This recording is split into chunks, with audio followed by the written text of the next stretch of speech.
Prosperidade é um tripé, é uma combinação de saúde, riqueza e amizades. Se você tem dinheiro, mas está em fase terminal de câncer, eu acho que você daria todo o dinheiro do mundo para se curar, não é verdade? Pois é, não adianta nada você ter dinheiro, você ter saúde. Mas imagine que você tenha dinheiro, que você tenha saúde, mas você não tem com quem compartilhar. Também a vida não teria graça, né? Então essa combinação de saúde, riqueza e amizades é que faz a verdadeira prosperidade. Claro que dentro da riqueza está o aspecto do sucesso financeiro.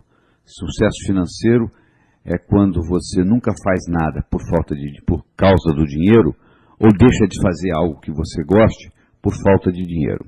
Se você está fazendo coisas na sua vida que você não gostaria de fazer por causa do dinheiro, ou deixando de fazer coisas que você gostaria de fazer por falta de dinheiro, você ainda não atingiu esse nível do sucesso financeiro, da independência financeira.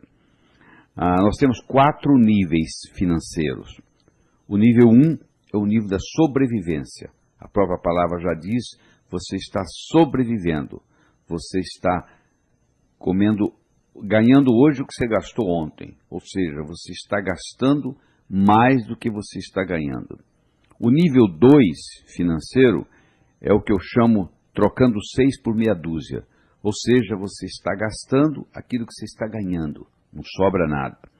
O nível 3 é o debaixo do colchão, você consegue ganhar mais do que gasta, só que você não sabe como fazer essa sobra render para você. Você coloca ela, entre aspas, debaixo do colchão. E, finalmente, você adquire a independência financeira, que, infelizmente, somente 5% da população no mundo tem essa independência financeira. Então, o que nós vamos discutir aqui é como você adquirir a consciência da prosperidade para você fazer o dinheiro trabalhar para você, em vez de você trabalhar para o dinheiro. A consciência da prosperidade permite você viver nesse universo sem esforço, com ou sem dinheiro. É mais fácil você fazê-lo com dinheiro do que você fazê-lo sem dinheiro. Mas existem pessoas que vivem nesse mundo de uma forma muito boa, sem necessariamente terem dinheiro. Mas não é esse o caminho que nós estamos escolhendo aqui. Nós estamos escolhendo o caminho da prosperidade, onde você aprenda a gerar riquezas. E para você aprender a gerar riquezas, você tem que, antes de mais nada, entender a roda da abundância. A prosperidade na sua vida é diretamente proporcional à velocidade com que a roda da abundância gira na sua vida. E você deve estar perguntando, por que a roda da abundância não gira numa velocidade maior na minha vida? Ela talvez não gire por bloqueios emocionais, que é uma das razões, você pensar que dinheiro é sujo, que gente rica não entra no céu, que é mais fácil um camelo passar pelo fundo de uma agulha do que um homem rico entrar no céu, ou por ignorância às leis da riqueza, ganhar, gastar, economizar e investir, que são leis universais que funcionam em qualquer lugar, que deveriam ser ensinadas já no jardim da infância, mas que a maioria nasce, vive e morre e não aprende com elas. E a matemática financeira, tão importante se aprender a mexer com os números. Existe uma doença disseminada no mundo chamada logicofobia, que é adquirida, eu acredito, no jardim da infância, onde a pessoa não gosta de lidar com o número. Se você tem dificuldade de lidar com um número, dificilmente você vai ser um milionário, porque milionário requer o conhecimento de números. Então, o que nós vamos fazer aqui é mostrar para você, primeiro, como é que você pode remover esses bloqueios emocionais. Imagine a seguinte situação: você tem 6 anos de idade, você está jantando com seus pais, seus irmãos, o seu pai provavelmente sentado na cabeceira da mesa, dizendo o seguinte: eu prefiro ser pobre e honesto do que rico e desonesto. É preferível ser pobre e honesto do que rico e desonesto. Você com 6 anos de idade, você não vai levantar a mão e arguir com seu pai, que você conhece pobre honesto, pobre desonesto, rico honesto, rico desonesto, e consequentemente, pobreza, riqueza, honestidade e desonestidade não tem correlação. Você não tem essa experiência para arguir com seu pai. Você simplesmente absorve aquilo, isso passa a ser parte da sua estrutura psicológica. 25, 30 anos depois, você começa a ganhar dinheiro, o que é que você faz? Você faz uma autossabotagem. Ninguém quer ser intitulado de desonesto.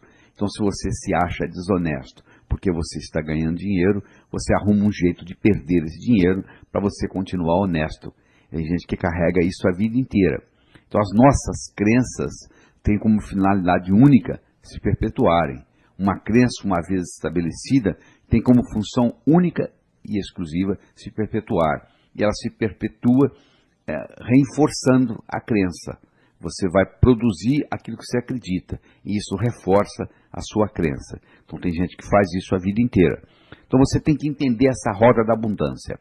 Você tem que entender que ela pode ser travada, como se fosse um freio de mão, pelos seus bloqueios emocionais. Eu quero falar de mais um.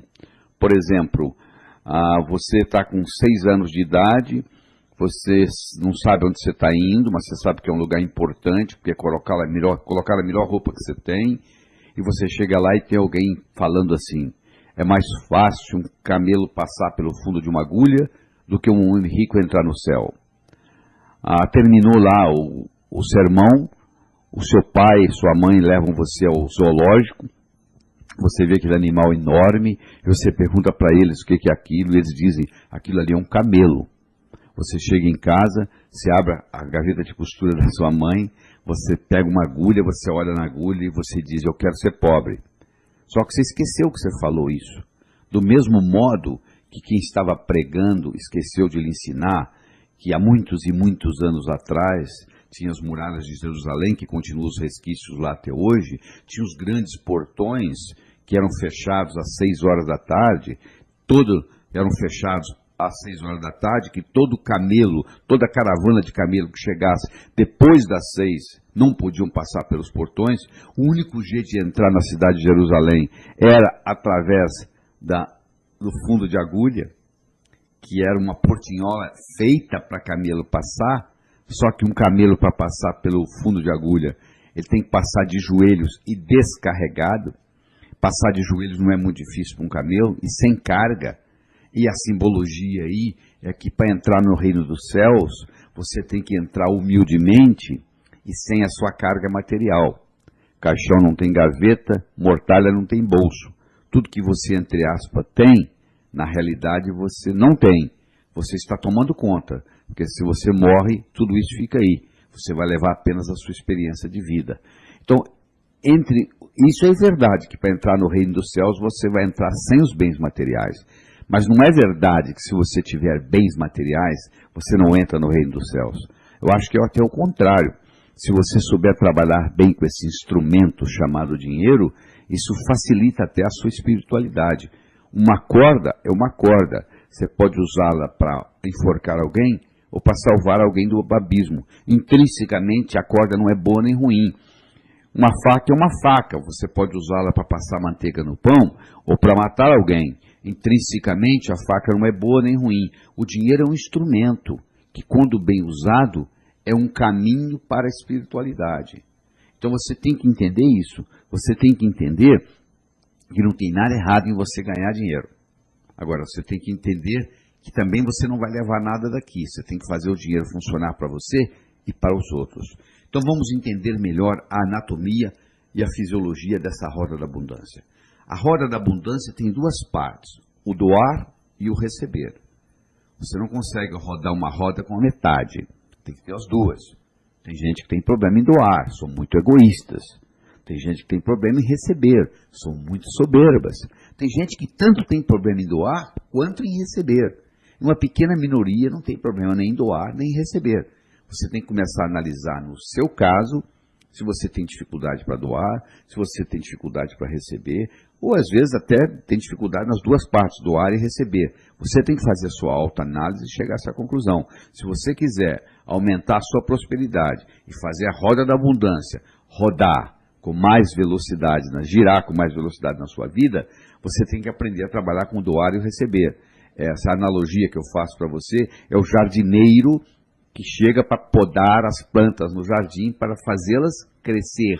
Olha que interessante. Quando você está podando, você está fazendo crescer. Então, quando você está doando, você está como se estivesse podando a árvore do dinheiro. Esse podar, entre aspas, da árvore do dinheiro, pode ser um doar na forma de generosidade ou pode ser um doar na forma de caridade. Quando você doa para alguém que necessita, você está sendo caridoso.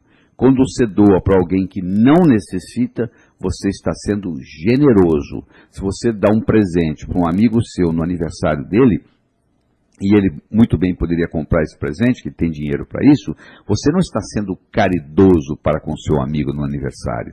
Você está sendo generoso. A recomendação é que você pratique as duas coisas.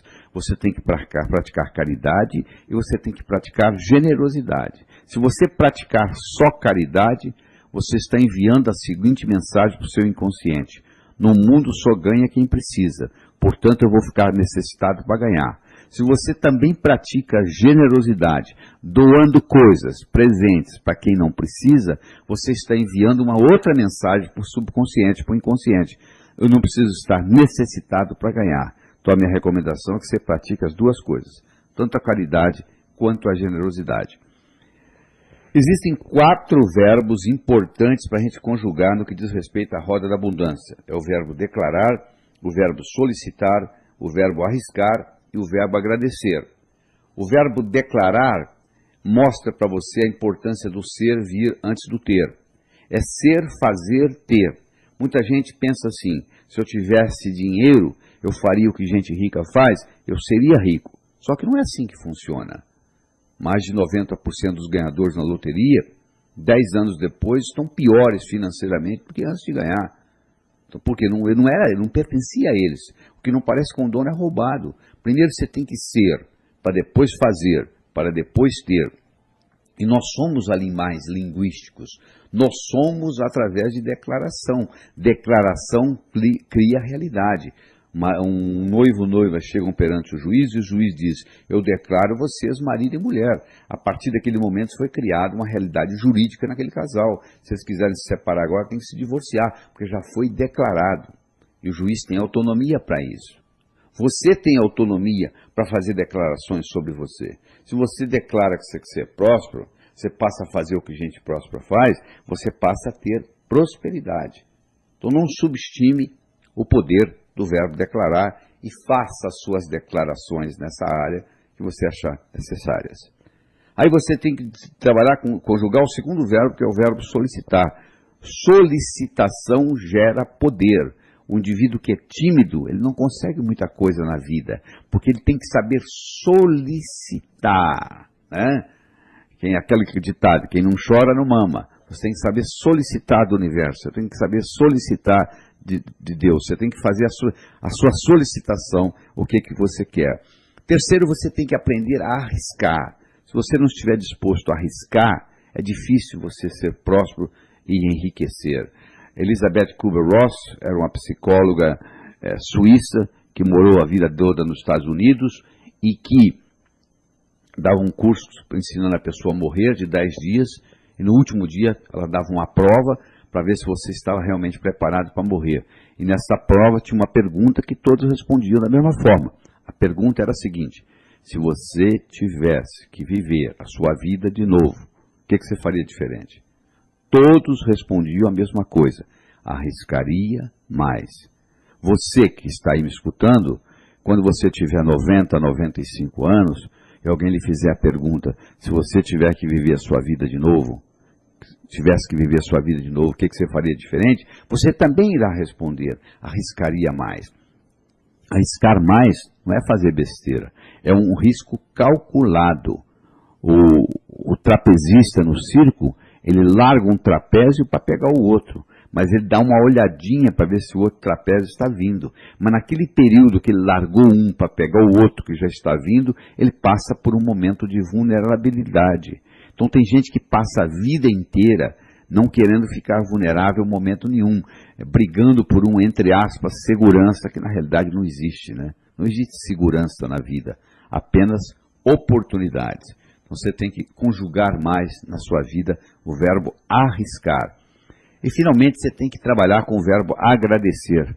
Gratidão é a mãe de todas as outras virtudes.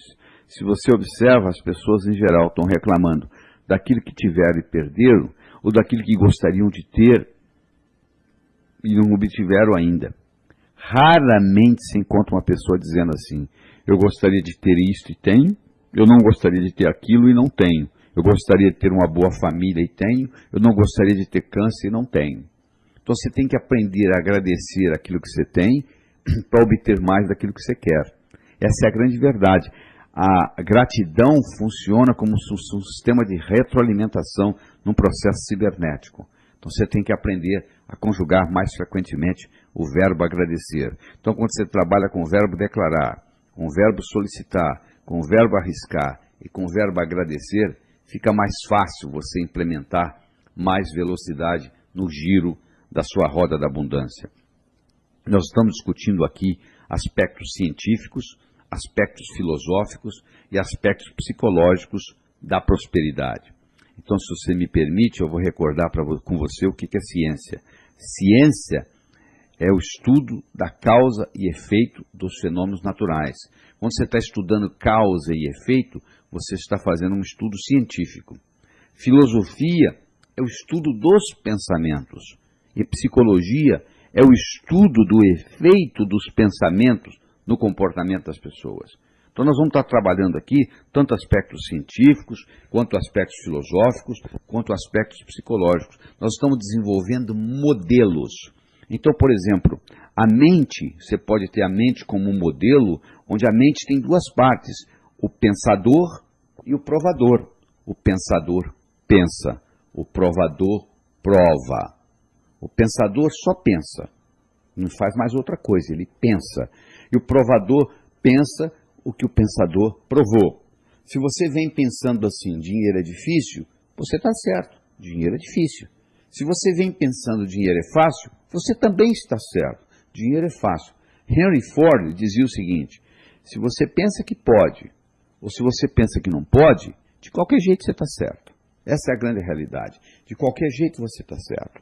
Então, pensando de um jeito ou pensando do outro, o provador vai provar. O provador vai provar como? O provador vai provar manifestando no universo físico, incluindo a sua conta bancária.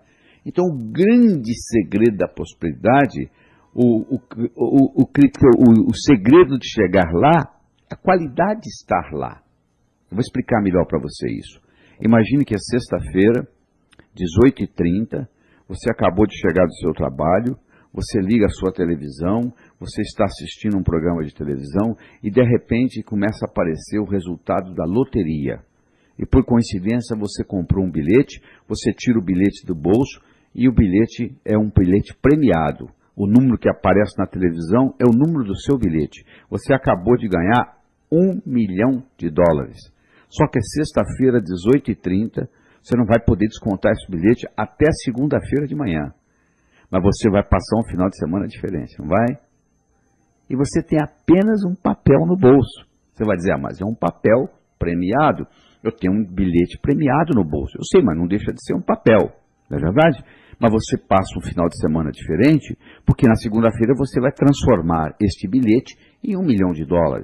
Se tudo aquilo que você quer no futuro, você tivesse a mesma convicção que você tem, quando você tem um bilhete premiado no bolso, aquilo aconteceria. Só que você não consegue segurar esse estado, né? Que beleza, você sai às vezes empolgado quando você termina de fazer uma meta, só que você não consegue manter isso. O segredo da prosperidade, o segredo de chegar lá, é a qualidade de estar lá. O que você quer? Eu quero $1 milhão. Se você tivesse $1 milhão, como é que você se sentiria? Aí eu me sentiria assim, assim, assim, assim, assim. Então você passa a se sentir assim 24 horas por dia e esse $1 milhão vai se manifestar na sua vida. Só que infelizmente você não consegue segurar isso por causa da sua estrutura psicológica. Por isso que você está escutando isso aqui. Por isso que você está fazendo esse trabalho aqui comigo. Então lembre-se desse modelo. O pensador pensa, o provador prova. A mente tem duas partes, o pensador que pensa, o provador que prova. E a mente, que não é o seu cérebro, a mente está no corpo todo, porque eu pergunto para uma pessoa assim, onde é que está a sua mente? Ela aponta para o cérebro. Não, o cérebro está aí. A mente está no corpo todo. O seu dedão do pé, se tiver um corte, ele vai curar-se. Ele vai se curar espontaneamente. Existe uma inteligência lá, existe uma inteligência no seu fígado, nos seus rins, no seu baço, e assim por diante. Então é a corporeidade da mente. Esta mente está em conexão com a inteligência divina. Então, através dessa conexão, você pode manifestar nesse plano coisas de outro plano. Através dessa conexão, através da mente. Então você tem que aprender a criar do nada.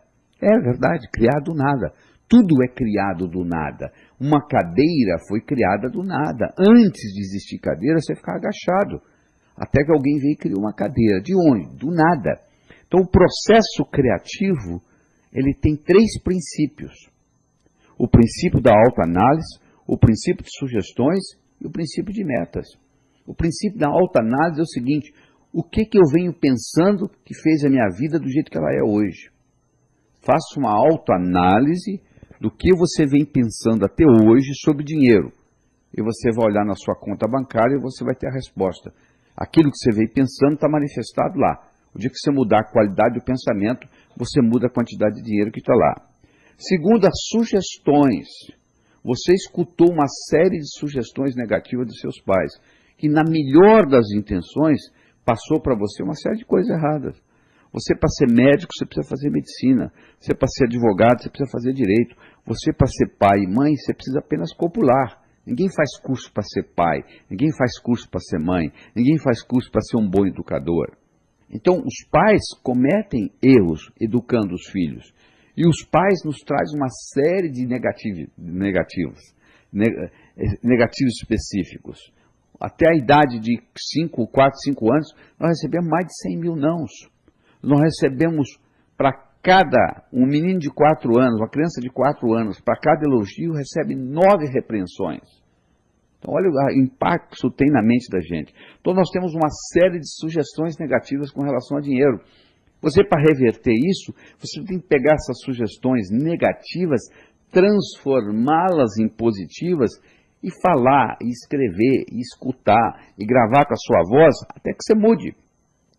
E terceiro, você tem que entender a diferença entre metas e objetivo. Se eu estou em Nova York e quero ir a Chicago, eu saí de Nova York e fui para Chicago, eu tenho uma meta. Agora, se eu estou em Nova York e quero viajar oeste, quando eu chego em Chicago ainda tem mais oeste. Quando eu chego em Los Angeles, tem mais oeste. Quando eu chego em Honolulu, no Havaí, tem mais oeste. Quando eu chego em Sydney, na Austrália, tem mais oeste. Como a Terra é redonda, eu vou voltar a Nova York. Então, quando eu estou viajando oeste, eu tenho um propósito, viajar oeste. Quando eu estou indo para Chicago, eu tenho uma meta. Então, uma coisa é você ter meta, outra coisa é você ter propósito de vida, ou finalidade de vida. Qual é a sua finalidade de vida? Essa é uma pergunta que você tem que fazer 21 dias seguidos, toda noite antes de dormir. Qual é a minha finalidade de vida? No momento que você descobre a sua finalidade de vida, vários milagres irão ocorrer na sua vida. Você vai ver que você vai ter mais energia, mais disposição. Segunda-feira passa a ser o melhor dia da semana. Você não tem mais problema financeiro no seu universo físico, etc, etc, etc. Você tem que perguntar para você mesmo, qual é a minha finalidade de vida? E não é uma pergunta só, você tem que fazer isso. Tem gente que leva 1 mês, 2, 3, para descobrir. No momento que você descobre a sua finalidade de vida e alinha as suas metas com a sua finalidade de vida, muita coisa muda na sua vida. Então, você entender essa diferença entre meta e objetivo ou propósito ou finalidade faz uma diferença enorme na sua vida. Eu agora quero começar a discutir com você as leis da riqueza, que são leis que deveriam ser ensinadas no jardim da infância. Isso funciona, é igual gravidade, funciona em qualquer parte do mundo. Qualquer lugar que você aplicar as leis da riqueza, que é a lei do ganhar, a lei do gastar, a lei do economizar e a lei do investir, essas leis funcionam em qualquer lugar. Então vamos começar com a lei do ganhar. Todo dinheiro é criado pela mente humana. Aliás, eu sempre digo, problema financeiro não se resolve com dinheiro. E quem escuta isso pela primeira vez, acha um absurdo. Como que problema financeiro não se resolve com dinheiro? Não, não se resolve com dinheiro. Problema financeiro se resolve com imaginação. Você está devendo o seu aluguel, você pega o dinheiro emprestado com o seu cunhado, você não faz mais nada. Mês que vem, olha aí, ó, já venceu de novo e o seu cunhado já está querendo receber. A sua empresa não está indo bem. Você vai ao banco e pega dinheiro emprestado e não faz mais nada. No mês seguinte, olha lá, ela continua não indo bem, você agora deve o capital e os juros. O Brasil vai lá e pega dinheiro emprestado com FMI e não faz mais nada. Olha que interessante. Cada vez que o Brasil pega dinheiro emprestado com FMI, nós nos tornamos mais súditos do imperialismo. É uma neocolonização. Não são barcos atracando em nossas praias. É uma neocolonização econômica.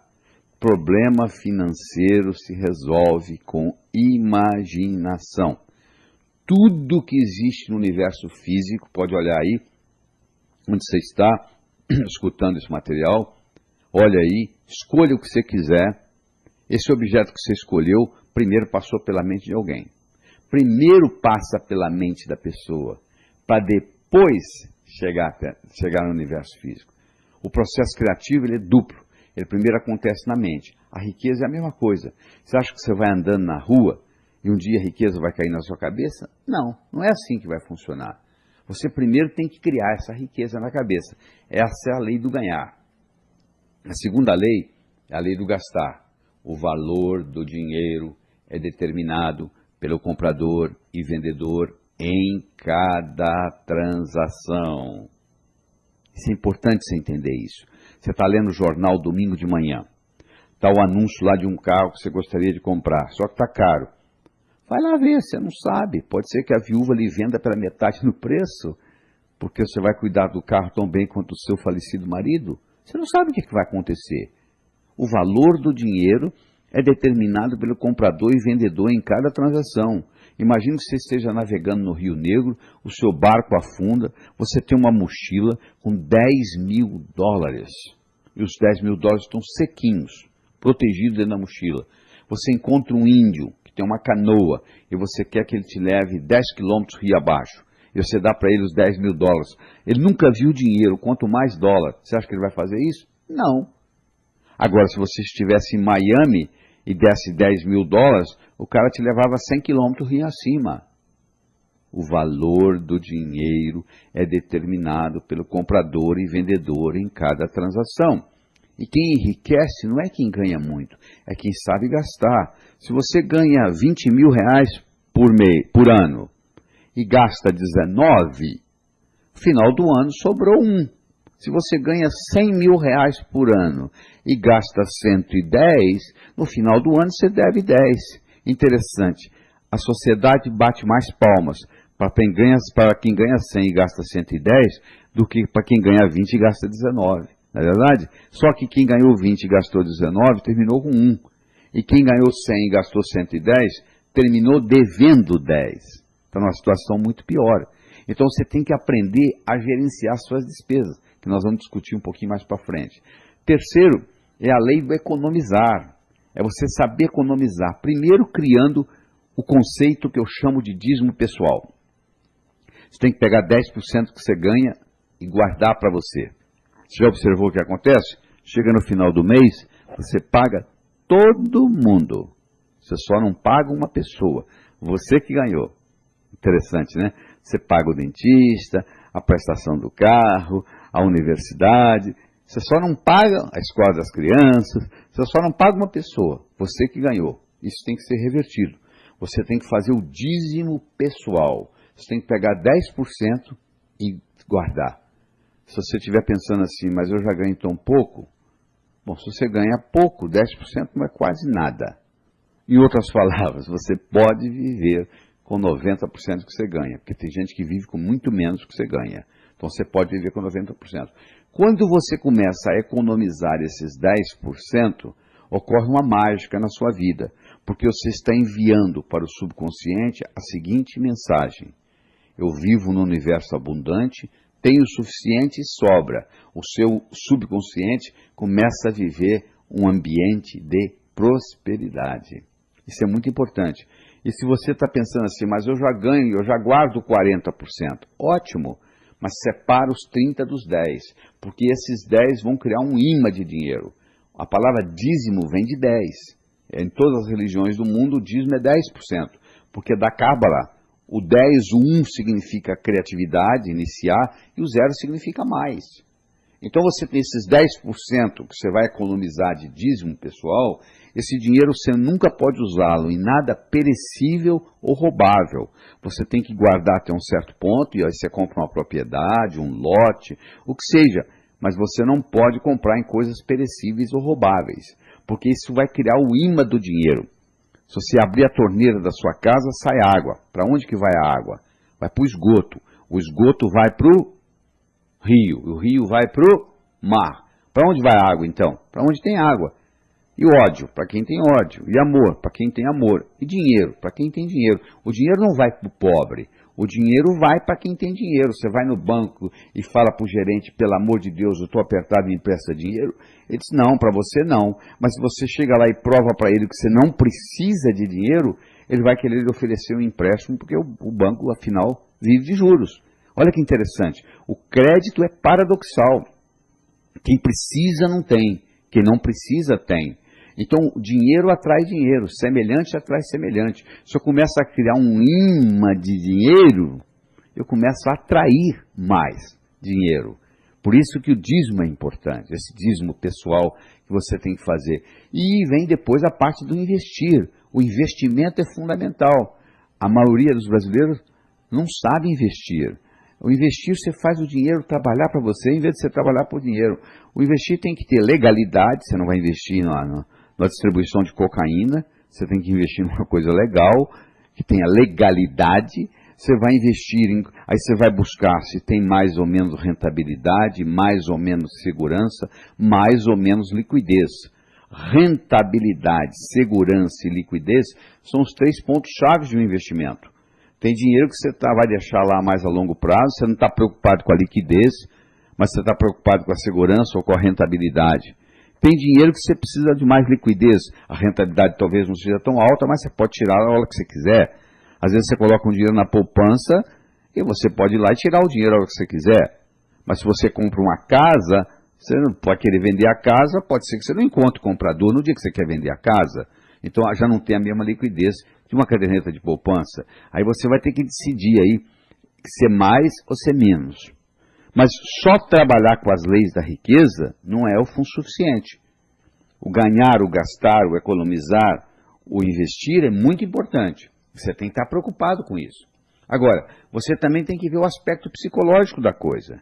Existem os pesos pesados, que eu chamo, na psicologia, que interferem na sua capacidade de ganhar dinheiro. Por exemplo, o modo como você nasceu faz uma diferença enorme. Se você não foi bem-vindo ao mundo, se você vai visitar uma cidade, você tem uma experiência ruim naquela cidade, você não quer voltar naquela cidade, não é verdade? Porque você tem uma experiência ruim. Se você chega aqui e você tem 14 horas de trabalho de parto, já ficou complicada a sua chegada. Então, o modo como você nasceu faz uma diferença enorme. E não adianta você fazer terapia, porque os traumas do nascimento, naquela época você não tinha linguagem. Eles são codificados a nível celular. Você tem que trabalhar com terapias corporais.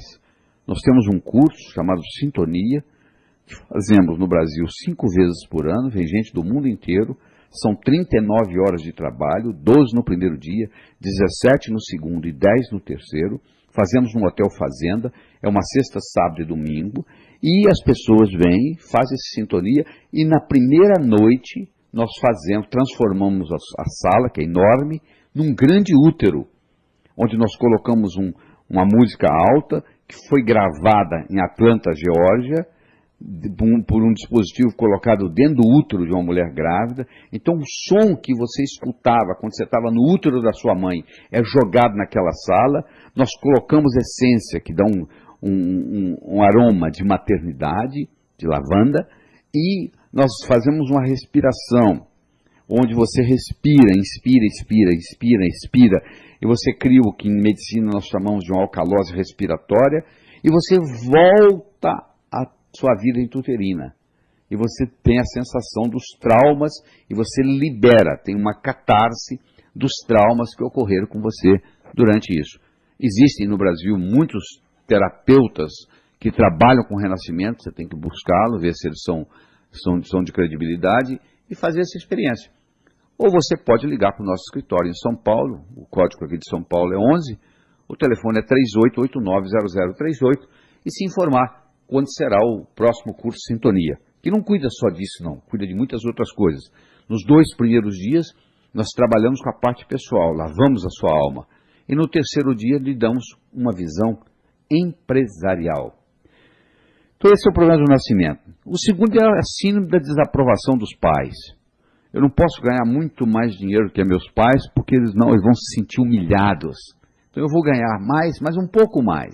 Então se você tem a síndrome da desaprovação dos pais, se você tem essa necessidade de não ganhar muito mais do que seu pai, às vezes essa necessidade até é inconsciente, 30% das pessoas no mundo têm a síndrome da desaprovação dos pais, que funciona na roda da abundância como se fosse um freio de mão, essa é a grande verdade. Então 30% das pessoas têm, eu não sei se é o seu caso, mas o fato é que essa síndrome da desaprovação dos pais, ela trava a roda da abundância. E você tem que trabalhar isso psicologicamente primeiro, para depois saber usar inteligentemente as leis da riqueza, o ganhar, o gastar, o economizar e o investir. A negatividade específica são aquelas negatividades com relação a dinheiro, né? Dinheiro é sujo, gente rica não entra no céu, eu prefiro ser pobre e honesto do que rico e desonesto, que nós já discutimos nesse material, em que você tem que reverter isso na sua cabeça. E a sensação de morte iminente é você ter aquela sensação de que você vai morrer a qualquer momento. Então, a pessoa que tem um sofrimento no nascimento, e quando ela respira pela primeira vez, ela respira, porque o nascimento aqui fora da vida intrauterina começa com uma inspiração, e a vida termina com uma expiração. Por isso, quando alguém morreu, se diz, fulano expirou, né? Morreu, quer dizer, parou de respirar. Então, quando você inspira, se você inspira com uma sensação de dor e uma sensação de morte, isso fica codificado no seu cérebro. Então, a gente tem que viver com a sensação que a gente fosse viver para sempre. Quantas pessoas você conhece com 65 anos de idade, que tem uma experiência enorme, bonita, que podia estar sendo útil à humanidade e já está se programando para morrer? Não é verdade? As pessoas que vivem muito, que passam dos 90, 100 anos, são pessoas que estão constantemente tendo desafios, criando novidades na cabeça, tendo metas novas, como se fosse viver para sempre. Então isso é muito importante. E a outra coisa que eu quero discutir do ponto de vista psicológico é essa desculpa do karma. Eu não estou aqui para discutir se existe ou não existe karma. Eu estou aqui para dizer o seguinte, tem gente que usa uma desculpa. Sabe por que eu não consigo ganhar dinheiro nessa vida? Por causa do meu karma. Para você eu gostaria de dizer o seguinte, se a sua vida passada fosse mais importante do que essa, você estaria vivendo a vida passada e não esta. Eu acho que mais importante do que karma, mais importante do que tudo, é o nosso livre-arbítrio. Isso nós temos. A cada momento você tem direito de ir para a esquerda ou para a direita, ou ir em frente ou voltar. Esse livre-arbítrio é uma característica que nem Deus tira da gente. Cada um tem seu direito ao livre-arbítrio. Eu acho que se você tivesse vindo aqui para viver exatamente uma história já totalmente escrita, na minha opinião, seria uma sacanagem cósmica. Na realidade, nós somos co-criadores da nossa existência. E eu gostaria de discutir com você ainda alguns mitos populares. Quando eu digo mito, é porque falta causalidade. Existe uma diferença entre casualidade, que quer dizer por acaso, e causalidade, que tem uma causa. Então as pessoas confundem uma coisa com a outra. Por exemplo, tem pessoa que pensa que para ganhar dinheiro você tem que trabalhar muito, que não é verdade. Você tem que trabalhar inteligentemente. Uma vez em Brooklyn, New York, um indivíduo ficou milionário aos 65 anos de idade. E quem estava entrevistando ele para a televisão perguntou para ele assim, por que o senhor ficou milionário aos 65? Por que não aos 55? Por que não aos 45? E ele respondeu, estava tão ocupado trabalhando que eu não tinha tempo de ganhar dinheiro. Olha que resposta profunda. Às vezes o sujeito está tão obcecado com o que ele está fazendo no dia a dia, que ele não tem tempo de dar um passo para trás e ver a coisa numa perspectiva maior. Não sei se esse é o seu caso, mas às vezes é importante tirar férias. Às vezes você volta das férias renovado e com ideias novas. Então às vezes você está trabalhando muito e não está saindo do lugar. Então você tem que dar uma checada nisso. O outro mito é que eu não posso ganhar dinheiro e me divertir ao mesmo tempo. O sujeito fala assim, durante a semana eu trago o leite das crianças, agora sábado e domingo eu faço o que eu quero. Meu amigo, o que você faz por diversão, alguém faz por profissão. Isso eu posso lhe garantir. Eu não sei qual é o seu hobby, mas eu posso lhe garantir que aquilo que você faz por diversão, alguém faz por profissão. O que você gosta de fazer? Jogar tênis? Tem gente que é instrutor de tênis. Então, o ideal é você pegar um hobby, transformá-lo em profissão. Nunca mais você vai trabalhar. Você vai estar sempre se sentindo de férias. Então, o ideal é você ter uma profissão que você não precisaria receber para estar feliz. E cobrar, e fazer aquilo. Aí você vai estar sempre satisfeito, porque vai estar fazendo o que você gosta. Você tem que fazer o que você gosta e gostar do que você faz. Tem que ser as duas coisas. Porque por melhor que seja o que você está fazendo, esse é o filé mignon. Sempre vão ter outras coisas.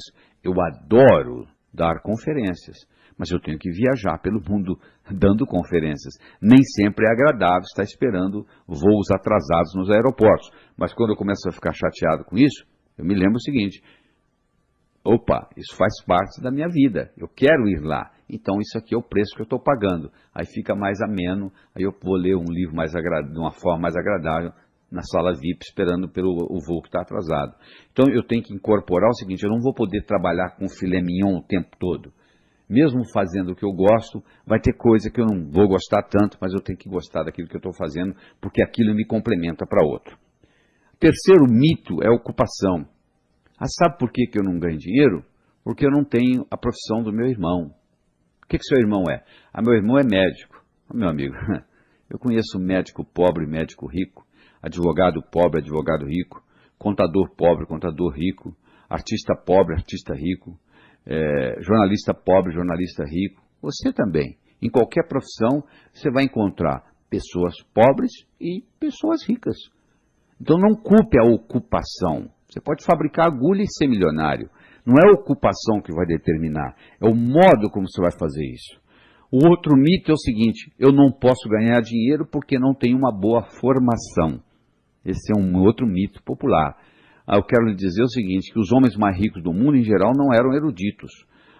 Thomas Edison teve 3 meses de educação formal, Henry Ford, segundo ano de ginásio, o Bill Gates, que tem 3 recordes mundiais, acumulou 100 bilhões de dólares, o maior na toda a história da humanidade, fez isso num período recorde de 12 anos, e foi o homem mais jovem e mais rico do mundo, com 32 anos de idade. Ele próprio saiu para montar a Microsoft. Então, essa desculpa de que você não teve um curso superior não justifica nada.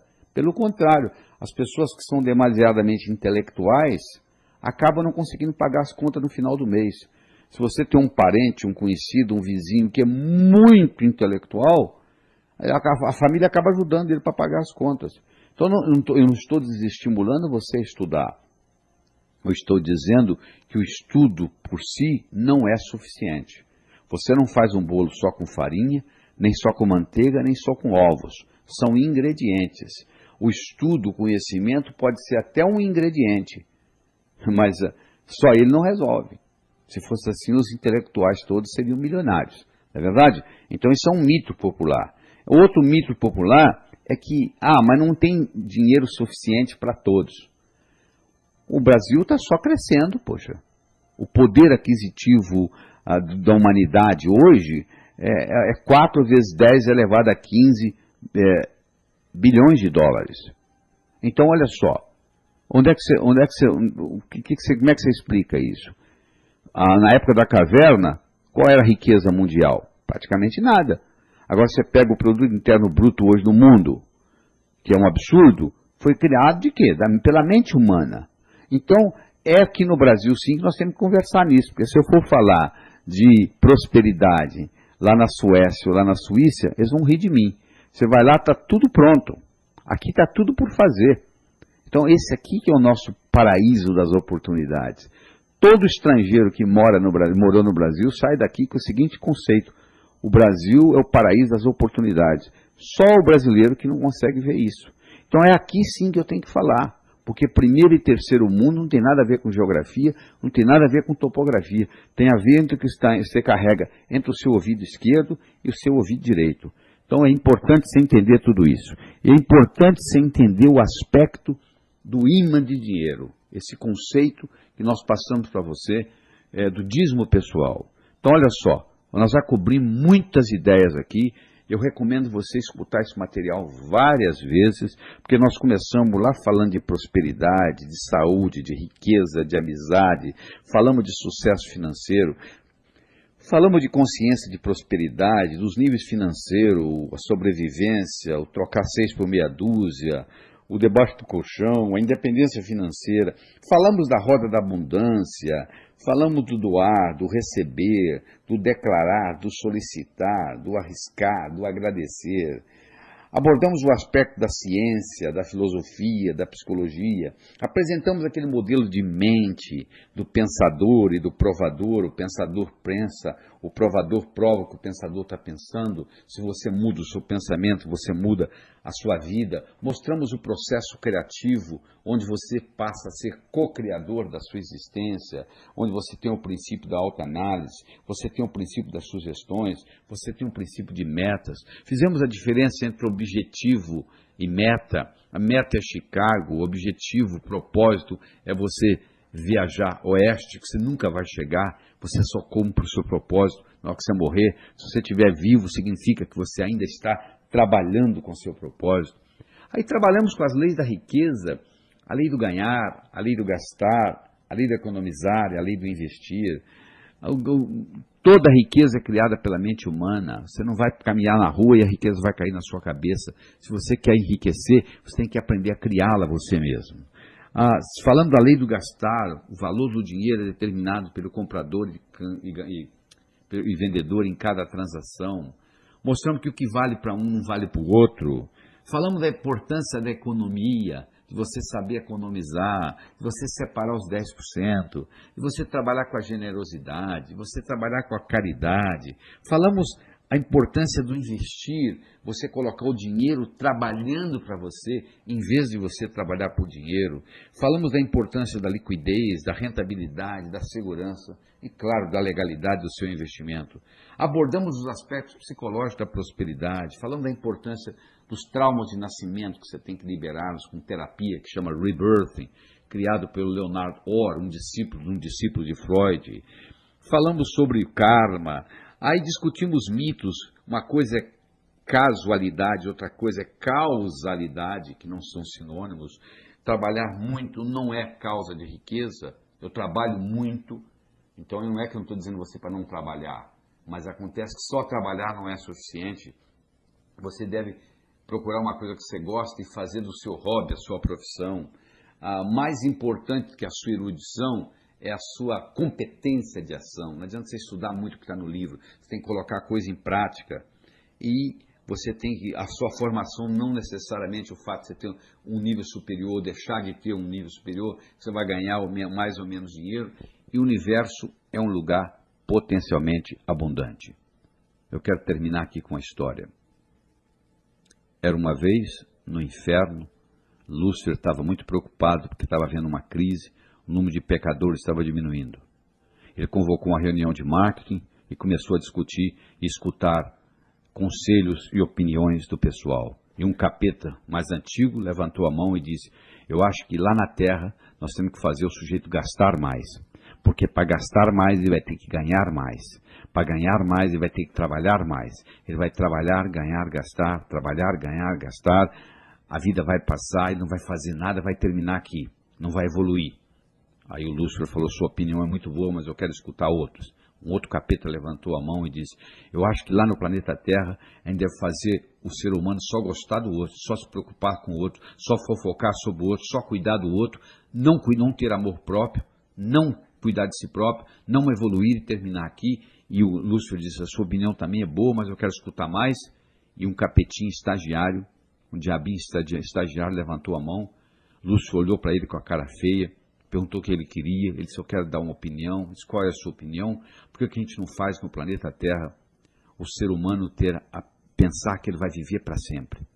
E Lúcifer então perguntou, e o que tem a ver pensar que vai viver para sempre e vir para o inferno, vir para o inferno? Ele disse, o sujeito vai pensar que vai viver para sempre, ele vai deixar o importante para amanhã, para amanhã, para amanhã, a vida vai passar, ele não vai fazer nada, não vai evoluir, vai terminar aqui. Diz que a face de Lúcifer se iluminou, ele disse, é isso que nós vamos fazer. Sabe o que o diabo fez? Ele colocou na mente de cada um de nós a semente da eternidade. Você pensa que seu primo vai morrer antes de você, que seu vizinho vai morrer antes de você, que seu chefe vai morrer antes de você, mas você não. Você vai ficar aqui para a eternidade. Aí sabe o que você faz? Como a maioria dos que já morreram, você vai deixando para amanhã, para amanhã, para amanhã. Se você fosse um cemitério e conversasse com quem, entre aspas, está morando lá, eles iam dizer que a vida foi curta, que não deu tempo de fazer o que eles tinham que fazer. Você está escutando esse material todo. Você vai colocar ele em prática? Ou é apenas um exercício para escutar? Eu recomendo que você escute ele pelo menos 5 vezes, para mexer na sua estrutura psicológica. E coloque em prática. Porque não adianta só você escutar. Você tem que colocar em prática. Esse conhecimento só vai ter valor o dia que ele passar do campo do pensamento para o campo da ação.